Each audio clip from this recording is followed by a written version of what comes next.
ஓம் ஸ்ரீ குருப்யோ நமக. நன்றாக குருவாழ்க, குருவே துணை. ஜேவி மீடியா சேனல் நேயர்களுக்கு உங்கள் ஜோதிடர் ஜேஎம்எஸ் சந்திரமௌலியின் பதிவு. இது ராகுவை பற்றிய ஒரு சிறப்பு பதிவு. மிதுன லக்னத்திற்கு, மிதுன ராசியும் நீங்கள் எடுத்துக்கோங்க. மிதுன லக்னத்திலிருந்து 9ஆம் இடமான கும்பராசியில் இப்போ ராகு இருக்கார். இந்த கும்பராசியில் அவருடைய சொந்த நட்சத்திரத்தில் இருக்கக்கூடிய ராகு, அதாவது சதயத்தில் இருக்கக்கூடிய ராகு அவிட்ட நட்சத்திரமாக எப்பவுமே ராகு பின்னோக்கி பயணிப்பார்.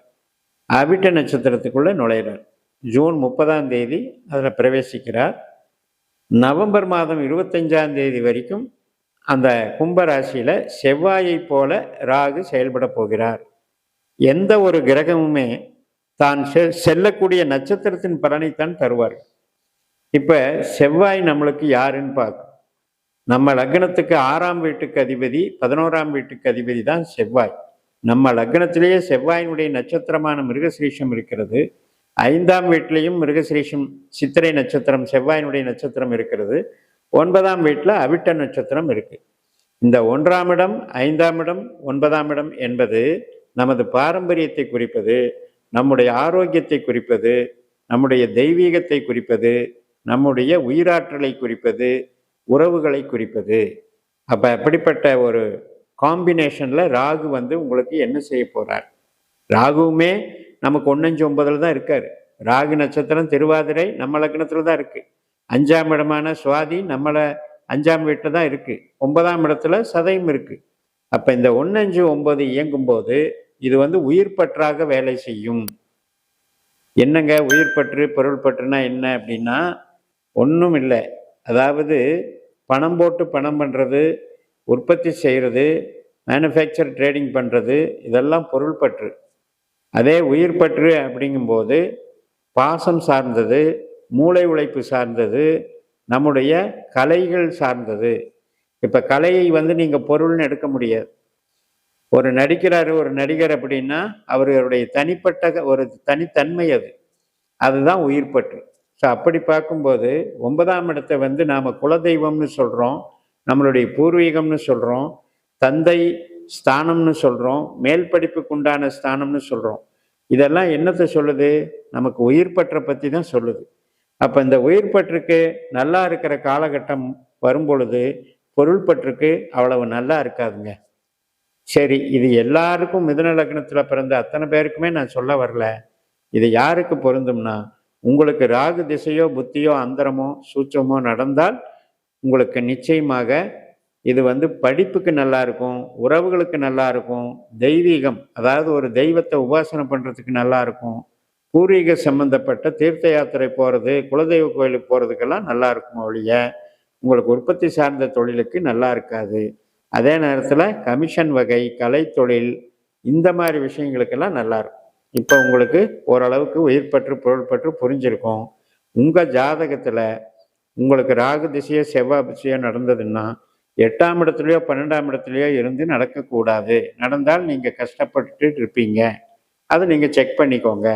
இப்போ உங்களுக்கு 8ஆம் வீடான மகர ராசியில் செவ்வாயோ ராகுவோ இருந்தாலும், 12ஆம் இடமான ரிஷப ராசியில் செவ்வாயோ ராகுவோ இருந்தாலும் பிரச்சனை. அந்த மாதிரி இருக்கிறவங்களுக்கு மட்டும் இது ரெண்டுக்குமே பிரச்சனை வரும். அதாவது உறவுகளையும் நல்லா இல்லை சார், பணங்காசும் எனக்கு நல்லா வரல, அப்படியெல்லாம் கஷ்டப்படுறவங்களுக்கு தான் இந்த மாதிரி கிரக அடைவுகள் இருக்கும். அப்படி இல்லாதவர்களுக்கெல்லாம் இது ஒரு படிக்கிறதுக்கு நல்ல விஷயம், கலைத்தொழில் செய்வதற்கு நல்ல விஷயம், ஆன்மீகத்துக்கு நல்ல விஷயம், ஆரோக்கியத்துக்கு நல்ல விஷயம், ஆயுளுக்கும் நல்ல விஷயம். பயப்பட வேண்டியதில்லை. ஏன்னா உலகியல் ஜோதிடத்தில் ராகு செவ்வாய் நட்சத்திரத்தில் போகும்போது மிகப்பெரிய பிரச்சனைகள் வரும்னு இருக்கு. ஏன்னா அதுதான் உலகியலுக்கு நடக்க போகுது. காரணம், அது ஃபைனான்ஸ் ட்ரபிளை கொடுக்க போகுது. நிறைய கம்பெனிகள் சார்ந்து, உழைப்பு சார்ந்து, உற்பத்தி பொருட்கள் சார்ந்து பிரச்சனைகள் வரப்போகுது. ஏனென்றால் கும்பராசி என்பது காற்று ராசி. அதனால விமானத்துறை, போர்கள், போர் தளவாடங்கள் மற்றும் இராணுவம், போலீஸ், இது சம்மந்தப்பட்டது. ஸோ அதனால் உலகியலுக்கே அது கொஞ்சம் நெகட்டிவான விஷயத்தை வச்சிருக்கு. ஆனால் நம்மளுக்கு 8-12 இருந்தால் மட்டும் நெகட்டிவாக செய்யும். அப்படி இல்லாதவங்க நீங்கள் உற்பத்தி சார்ந்த தொழிலில் இருக்கிறீங்கன்னு வச்சுக்கோங்களேன். இப்போ நீங்கள் வந்து கொஞ்சம் உங்களுடைய ஸ்டைலை மாற்றுங்க, கமிஷன் வகைக்கு மாறுங்க. இல்லைன்னா உங்களுடைய ப்ராடக்டை வந்து புதுசாக டிசைன் பண்ணுங்கள், குவாலிட்டி கண்ட்ரோலில் கான்சன்ட்ரேட் பண்ணுங்கள், மார்க்கெட்டிங் மேனேஜ்மெண்ட்டில் கான்சன்ட்ரேஷன் பண்ணுங்கள். இந்த மாதிரியெல்லாம் அந்த டைமை செலவழிச்சிட்டிங்கன்னா அந்த அந்த மாற்றம் வந்து ஒரு பரிகாரமாக மாறிக்கும். அது மாதிரி பண்ணிட்டீங்கன்னா ரெடி ஆயிரும். அதனால் இப்போ வந்து செகண்டரியாக பண்ணிக்கலாம். இப்போ நான் வந்து இடம் வாங்கி வீடு கட்டி நான் வச்சுக்கிட்டு இருந்தேன் அப்படின்னு இருக்கவங்க இப்போ என்ன பண்ணணும்னா அப்படியே கைமாற்றி விடணும். இந்த இடத்துல ஒருத்தர்கிட்ட வாங்கி, அதாவது ஒருத்தர்கிட்ட தகவல் சொல்லி அது வாங்குறவர் கிடைக்கும்போது ஜாயின் பண்ணி விடணும். அந்த மாதிரி பண்ணிக்கோங்க. அப்போ பணம் போட்டு பணம் பண்ணுற வேலையை இந்த காலகட்டத்தில் தவிர்த்துக்கோங்கன்னு சொல்ல வரேன். அதை மட்டும் ஃபாலோ பண்ணிட்டீங்கன்னா உங்களுக்கு பிரம்மாண்டத்தை கொடுக்க போகிறார். எப்போவுமே ராகு என்பது அபரிமிதமான ஒரு வளர்ச்சியை கொடுப்பார். அதில் வந்து நாம் உயிர் பற்றாக நமக்கு ராகு தருகிறாரா, கலை சார்ந்து தருகிறாரா, பொருள் சார்ந்து தருகிறாரான்னு பார்த்துட்டு தான் பண்ணணும். இப்போ 4, 10, 6ஆம் இடம், 2ஆம் இடம் இப்படியெல்லாம் இருந்தால் அவங்களுக்கு மெட்டீரியல், அதாவது இண்டஸ்ட்ரி லைனில் மிகப்பெரிய தொழிலதிபராக இருந்து சம்பாதிக்கக்கூடியது. அதே வந்து 3, 5, 7, 9, 11ன்னா இன்றைக்கி ஐடி மேனேஜ்மெண்ட் எல்லாமே 3ஆம் இடம் 9ஆம் இடம் தான். கம்யூனிகேஷனுங்கிறது 3, 9. ஒரு ஃபோன் எடுத்து நீங்கள் பேசுகிறீங்கன்னா உங்கள் ஃபோனுக்கு அடுத்தவங்க ஃபோன் வந்து 9ஆம் இடம், அவருக்கு உங்கள் இடம் வந்து 9ஆம் இடம். அப்போ இந்த 3, 9 கனெக்ஷன் ஆனால் தான் 2 பேர் பேசவே முடியும். அதுக்கு பேர் தான் தகவல் தொடர்புன்னு பேர். அப்போ மிதுனத்துக்கு 3ஆம் இடமான சிம்மராசியில் இருக்கக்கூடிய கேதுவை 9ஆம் வீட்டில் இருக்கக்கூடிய ராகு பார்க்கிறார். அந்த ராகு செவ்வாயினுடைய நட்சத்திரத்தில் இருக்கிறார். அந்த செவ்வாய் நமக்கு தொழில் தரக்கூடியவராகிறார். அது எப்படிப்பட்ட தொழில்னா, நாம் பணம் போடாத தொழில், நம்ம உயிர் பற்றான தொழில். அல்லது நீங்கள் உற்பத்தி ஸ்தானத்தில் வேலை பார்க்குறீங்கன்னா உங்களுக்கு ஒன்றும் பிரச்சனை இல்லை, அது ஒன்றும் பண்ண போகிறதில்ல. நீங்களாம் ஓனர்ஷிப் பண்ணாமல் நீங்கள் எங்கே போய் சர்வீஸ் பண்ணிகிட்டு இருந்தாலும் இது பிரம்மாண்டத்தை தரும். அதே நேரத்தில் உங்கள் ஜாதகத்தில் ராகு செவ்வாய் கெடாமல் இருக்கணும். 8, 12ல் கெட்டிருந்ததுன்னா சண்டை வந்துடும். சகோதர சண்டை, தகப்பனாரோட சண்டை, பூர்வீக சொத்து வில்லங்கம் பிரச்சனை, அதனால் வரக்கூடிய மிகப்பெரிய கோர்ட்டு கேஸு, இதெல்லாம் பாதிப்புகள் உண்டு.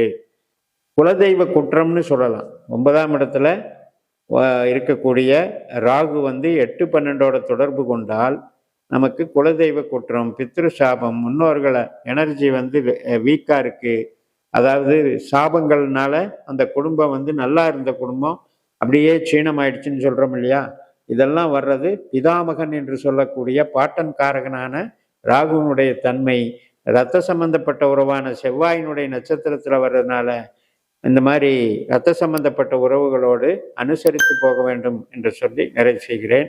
இந்த சேனலை சப்ஸ்கிரைப் பண்ணி ஷேர் பண்ணுங்கள். உங்கள் தனிப்பட்ட ஜாதக பலாபலன்களை என்னுடைய வாட்ஸ்அப் நம்பரில் தொடர்பு கொண்டு பலன் பெறுங்கள்.